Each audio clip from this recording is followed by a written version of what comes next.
On July 7th, 1993, at her home in Gray, Louisiana, Donna Fortenberry was reminded that through a child's eyes, the world often appears to be completely safe. Around 12, Giselle and Olivia begged me to put a video on.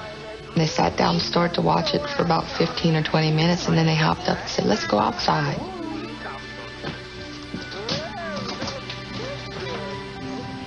It was super hot outside. It's so hot that it's unbearable. Whenever you would open up the front door, the heat would throw you back. So for the first time, I closed my front door.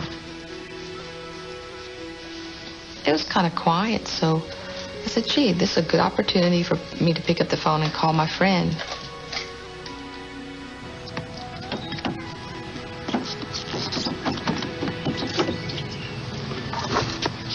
Giselle and Olivia, they're both happy kids. Always busy, always into things, always curious about what's going on, what makes things tick. 13-year-old Travis Malbrough lived a few doors away. I was playing basketball with my friend. I saw Glenn's over there and saw him playing in the trunk. But I didn't feel like getting those kids in trouble. Okay. And we were talking for a little while, and it felt really strange that I hadn't been interrupted yet by the girls. Giselle! Olivia! I started to call for them. Giselle! Olivia! And I didn't hear any response. Olivia! I said, well, maybe they're trying to play a bad joke on me by just not answering, and maybe they're in the backyard. And there was no one. Giselle! And I thought to myself, I said, this is not good. Olivia! And I was trying to keep a grip on myself from panicking. Donna called her neighbor Debbie Daigle for help. Donna called. Go over there and sit with the baby, because you can't find the girls. Travis, you seen the two girls? I was saw them playing in the trunk. In the trunk? Donna and Travis saw the girls playing in the trunk. I ran down the steps at this point, hoping that I would open the trunk and find them sitting up crying, glad that Mommy found them. Oh, my God!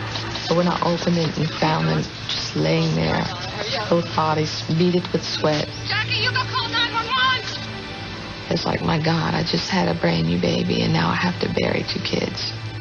Ambulance service, do you have an emergency? Yes, this is Chevron Parish Sheriff's Office. Acadian ambulance dispatcher Jill Stelly took the call. They got the two kids out, but they don't know if they're breathing or not. No, one of them's not breathing. Come on, hurry. It was a call to children in the trunk of a car. We don't know how long they've been back there. It was probably 100 degrees that day, and you can multiply that being in a trunk. I knew there was a danger of heat stroke.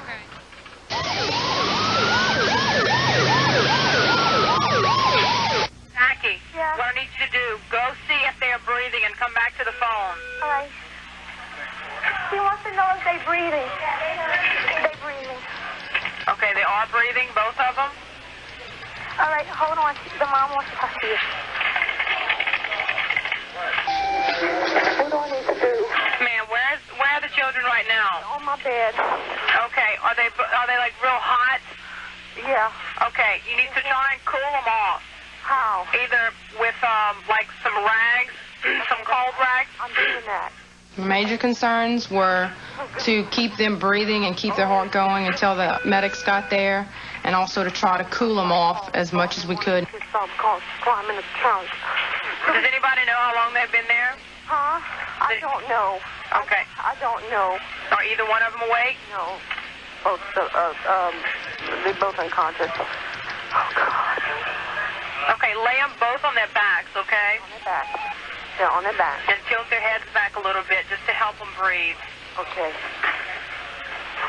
Oh, dear God. Oh, And they wasn't waking up. God. Oh, dear God. That got me pretty scared, you know, because I couldn't see them girls dying in the front of me. The sheriff's deputy is here. Okay. Oh, Jesus' name. Oh, What is your name? Donna. Okay, Donna. I began to pray in tongues, and I knew that their survival was going to rely on my prayers. Turning blue. Huh? My oldest one's turning blue. Okay, but are they breathing? No, not Giselle. Ma'am? Giselle, I did not feel her breathing, and I did not hear her heartbeat, and I began to panic.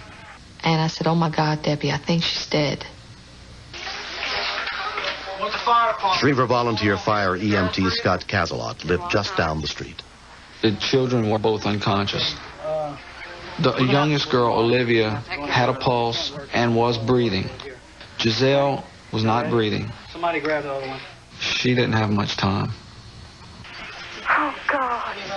Okay, just try to take some slow, deep breaths, okay? They're going to take good care of her, okay? But the ambulance is here, too. Okay. Let me go. Okay, Donna, they're going to take good care of her, okay? I know. You did good. Thanks. Bye-bye. After I hung up that phone, I just took a deep breath and just prayed they're going to be okay.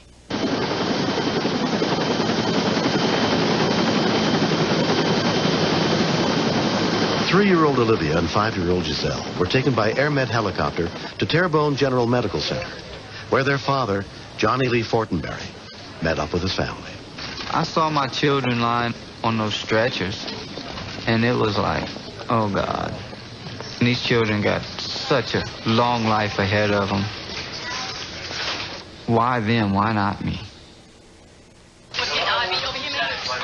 They both were treated by emergency physician Stephen Maloney. They were under extreme heat exhaustion, bordering on heat stroke. CPK, get the lamps.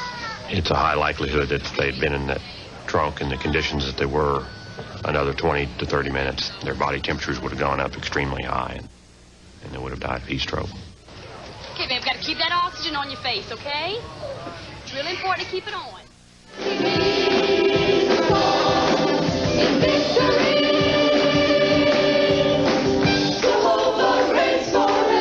Olivia and Giselle were released from the hospital the next day without any permanent injuries. Since this has happened, I realized the danger of not locking the car. I never thought that they would have ever gotten in the trunk. That was one place that I would have never, ever looked for them.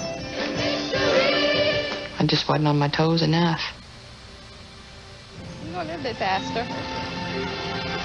Slow down a little bit.